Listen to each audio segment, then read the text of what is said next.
Hello friends, this is the Breaking Science channel.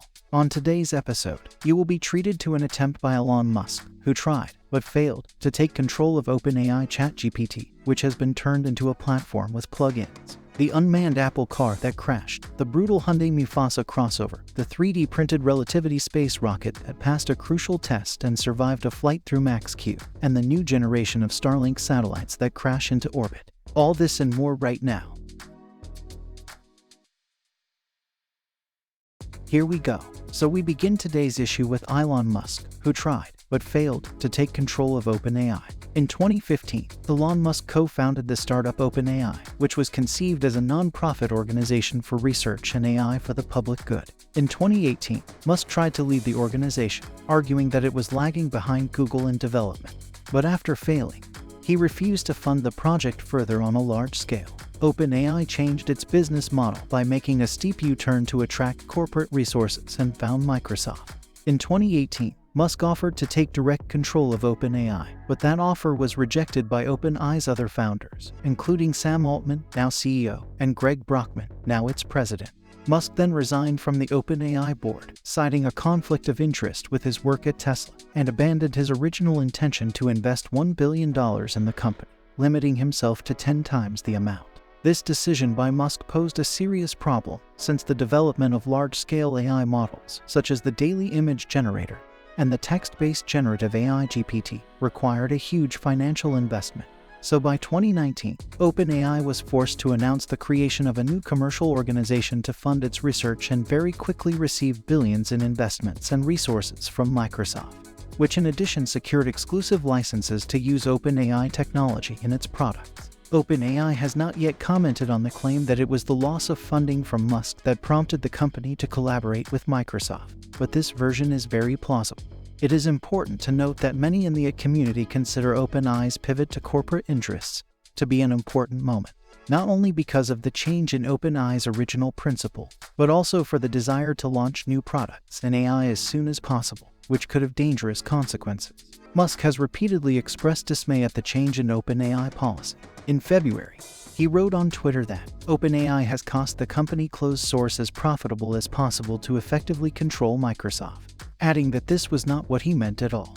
And last Friday, he posted a meme on Twitter with the caption, "I realized that AI, the most powerful tool ever created by humanity, is now in the hands of a ruthless corporate monopoly." Except that we should not forget that Elon Musk is a financially interested person, and at the same time a skilled manipulator of public opinion, always striving to position himself as a hero.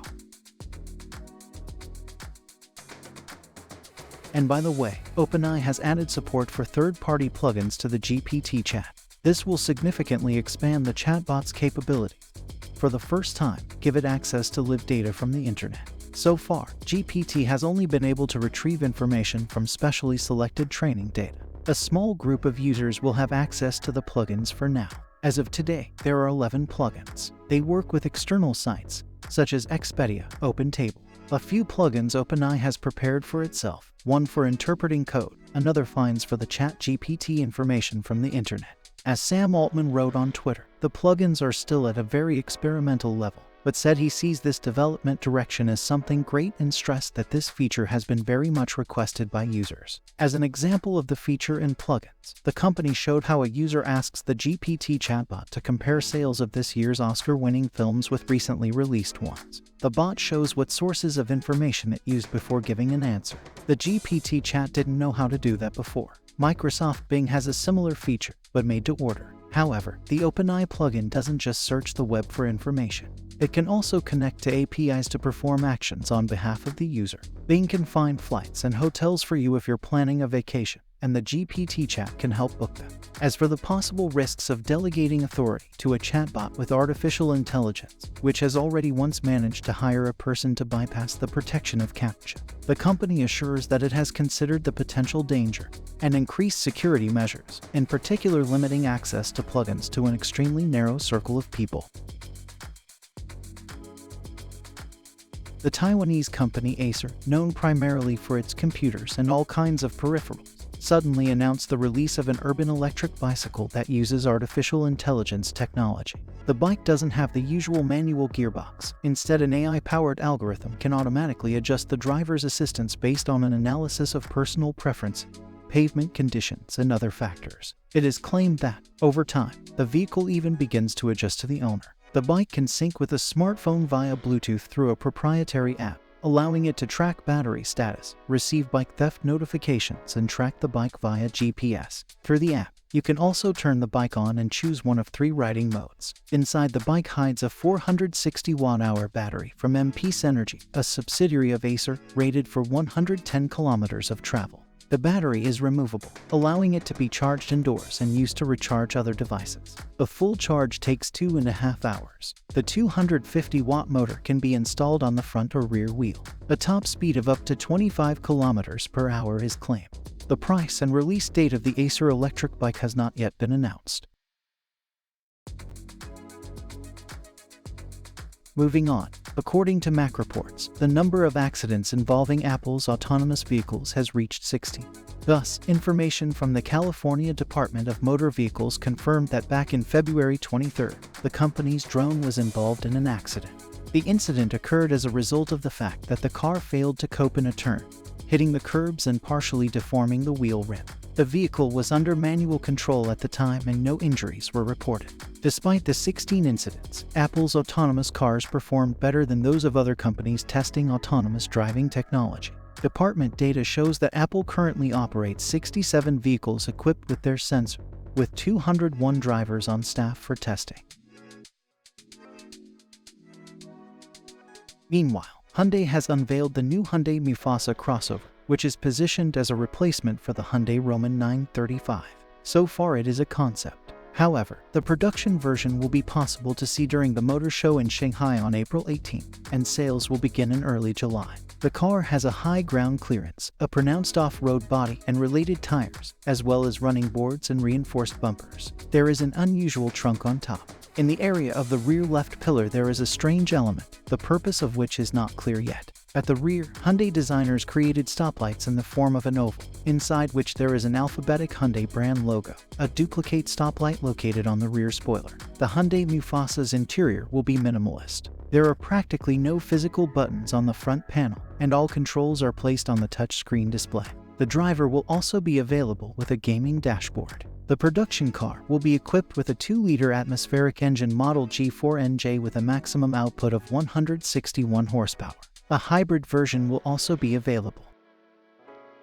Relativity Space's first Terran-1 rocket successfully launched on March 22, but failed to reach orbit due to a failure to activate the second stage. This was the company's 4th attempt to launch a rocket, 85% of whose components were created using 3D printing. The launch was delayed by almost 90 minutes due to high winds and the fact that the private boat entered closed waters. The first stage rocket, equipped with 9 Eon methane engines, passed through the region of maximum dynamic pressure, known as Max-Q, 80 seconds after launch, as planned. The main purpose of this launch was just to go through Max-Q to demonstrate the integrity of the 3D printed rocket structure. The separation of the stages occurred 2 minutes and 45 seconds after liftoff. But the second stage with a single Eon vacuum engine ignited almost immediately in the engine area. Surveillance footage showed a plume of smoke a few seconds after ignition, and telemetry on the company's webcast indicated that the vehicle was slowing down. Mission Control claimed an anomaly with the booster 5 minutes after liftoff, but did not immediately disclose additional details about the failure. Despite the failure to reach orbit, Relativity was pleased with the launch. Before the launch, the company stressed that the simple passage of Max-Q was already an important milestone. According to Relativity CEO and co-founder Tim Ellis, it essentially proves the viability of using additive technology to produce rockets. Terran-1 carried no payload, just a small component printed on a 3D printer. The company called the flight data obtained invaluable for improving the next rockets, including the Terran-R. This is a much larger fully reusable launch vehicle, which Relativity is developing for its first launch as early as 2024. The Terran-1, which can carry up to 250 kilograms into orbit, and is a technological pioneer for the Terran-R with a payload capacity of about 20 tons. At the end of February, SpaceX launched 2 new batches of satellites for the Starlink constellation. The heavier and larger V2 Mini model will be a transitional link between the former vehicle and the V2 model, which can be lifted by older spacecraft. The batch of 21 satellites, codenamed Group 6.1, began ascending to a higher orbit a couple of days after reaching an altitude of nearly 370 kilometers. However, after a few days, the satellites stopped at about 380 kilometers. Then from March 15, they began to lose altitude at varying rates, most gradually, but at least two, abruptly dropping to 365 kilometers. Musk's tweet was the first confirmation of the problem and the first comment from SpaceX. So far, neither he nor other engineers at the company have been able to determine the cause of the malfunction. All the satellites are still in orbit, but their unusual behavior allows various speculations about what is wrong with them. Group 6.1 is the company's first V2 Mini model satellite. It is a smaller version of the second-generation satellites with a mass of 2 kilograms and 20 meters of solar panels. Unlike the full-size second model, the Mini fits inside a Falcon 9 rocket, so SpaceX began launching them into orbit immediately after receiving permission from the regulator. And that is all for today. That was this week's Techno News from the Breaking Science channel. See you soon, friends.